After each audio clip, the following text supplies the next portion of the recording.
Fakta-fakta pencairan BPNT Rp600.000. Hari ini mulai merebak dengan bukti-bukti struk pencairan Rp600.000.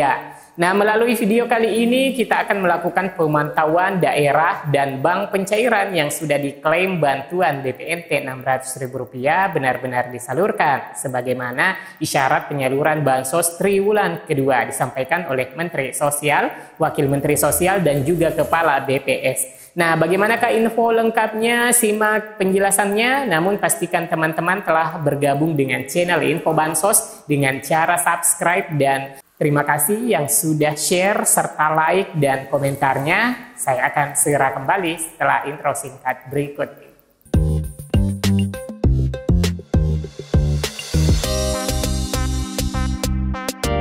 Assalamualaikum warahmatullahi wabarakatuh. Halo semua teman-teman, semoga kita semua selalu dalam rahmat, diberikan kedamaian dan kesejahteraan. Amin ya rabbal alamin. Semenjak akhir Mei, isyarat penyaluran sudah disampaikan langsung oleh orang nomor 1 di Kementerian Sosial. Bahwasanya bantuan sosial triwulan kedua kembali dimulai, termasuk bantuan PKH tahap 2 dan BPNT tahap kedua. Hal ini diperkuat dengan munculnya struk pencairan di daerah-daerah yang diklaim sebagai bantuan BPNT tahap kedua senilai Rp600.000. Namun banyak juga yang menyangsikan bahwa bisa jadi transferan non-bansos. Tapi kok banyak yang muncul hal yang serupa. Tapi katanya kok belum terlihat di aplikasi 6NG pendamping. Nah, ini juga perlu diluruskan. Di 6NG pendamping hanya bisa memantau di wilayah kecamatan saja. Apalagi di 6NG desa yang ruang lingkupnya hanya dapat memantau di desa atau kelurahannya saja. Jadi yang terpantau di 6NG pendamping, 6NG desa, bahkan 6NG supervisor kabupaten kota hanya dapat memantau di lingkup di wilayah kerja masing-masing, tidak mewakili secara keseluruhan se-Indonesia. Jadi tidak mesti bersamaan. Nah, contohnya jika ada yang mengklaim bantuan BPNT di Papua sudah diterima, apakah mesti terlihat di 6NG operator desa, 6NG pendamping, ataupun 6NG supervisor yang ada di Kota Bogor? Jadi ketika ada yang mengatakan bahwa di daerah ini dan itu sudah ada yang cair, kita tidak bisa memaksakan juga untuk percaya atau tidak percaya pada informasi tersebut. Apalagi isyarat pencairan memang sudah dikemukakan oleh Kementerian Sosial. Hanya saja penyaluran bantuan di daerah-daerah itu tidak serentak. Jangan keburu-buru cek saldo atau bahkan berkali-kali cek saldo setiap hari. Karena penyaluran dari awal munculnya bansos tunai tidak ada namanya penyaluran serentak. Karena selain jumlah KPM yang sangat besar jumlahnya, penyaluran dari ujung timur ke ujung barat Indonesia dengan bank penyalur yang berbeda. Dan ada juga yang dicairkan di kantor pos, sehingga memungkinkan waktu penyaluran yang panjang. Sehingga durasi penyaluran itu bisa memakan waktu 1 bulan hingga penyaluran tuntas untuk 1 periode penyaluran, teman-teman. Nah, mari kita simak fakta-fakta penyaluran bantuan sosial triwulan kedua memang sudah dimulai.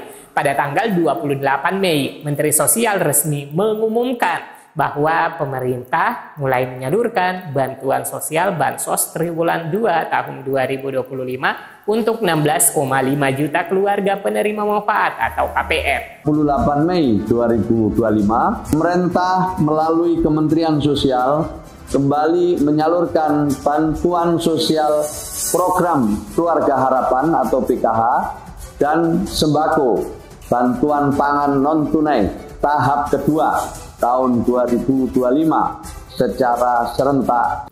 Nilai total bantuan mencapai 10 triliun, mencakup program Keluarga Harapan, PKH, dan bantuan pangan non-tunai BPNT. Kemudian di hari yang sama, keterangan dari Wakil Menteri Sosial Agus Jabo Priambodo usai mengikuti acara public hearing Gempita, di mana kegiatan yang bertajuk Negara Beri Bukti, Masyarakat Terima Hasil. Agus Jabo bertemu dengan 6 penerima manfaat yang menerima bantuan pemberdayaan usaha, bantuan PKH, dan rehabilitasi. Agus Jabo Priambodo mengatakan pihaknya tengah bersiap-siap menyalurkan bantuan sosial Bansos triwulan kedua disalurkan ke 16,5 juta keluarga penerima manfaat KPM.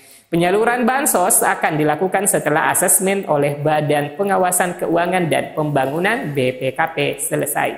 Sekarang kita sedang bersiap-siap untuk penyaluran ya tahap 2 atau triwulan kedua. Kita lagi nunggu asesmen dari BPKP dan kalau sudah clear semua langsung kita salurkan ke penerima manfaat. Tutur Agus Jabo di Hotel Movenpick Jakarta Pusat usai menghadiri acara public hearing Rabu 28 Mei 2025.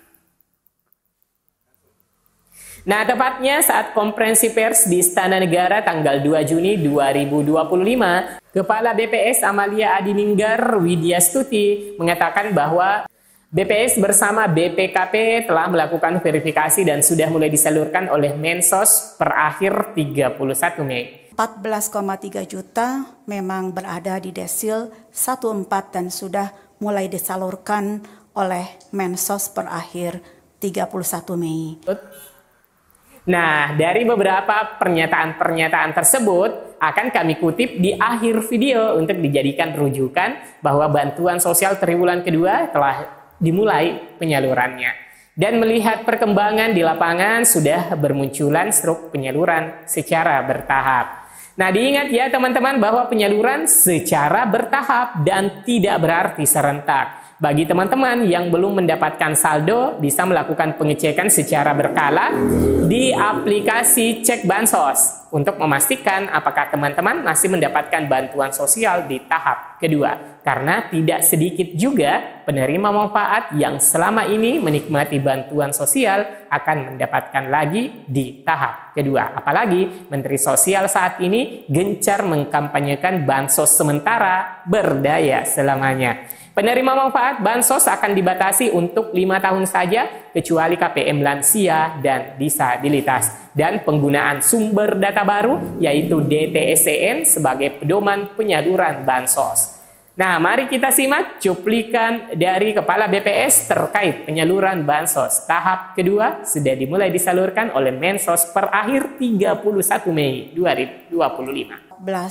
Ada 16,5 juta yang sudah diverifikasi oleh BPKP dan dari 16,5 juta itu 14,3 juta memang berada di desil 14 dan sudah mulai disalurkan oleh Mensos per akhir 31 Mei.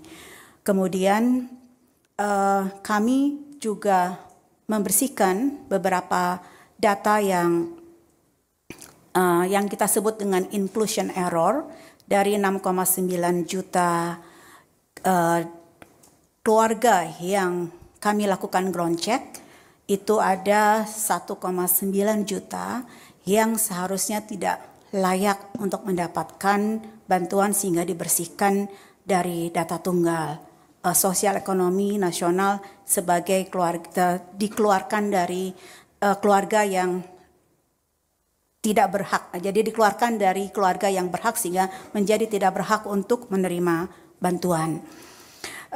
Pernyataan Amalia Adininggar bahwa 16,5 juta dari 20,3 juta KPM telah diverifikasi oleh BPKP menunjukkan bahwa data untuk Bansos tahap 2 termasuk BPNT dan PKH telah disaring ketat dan per tanggal 31 Mei telah mulai disalurkan.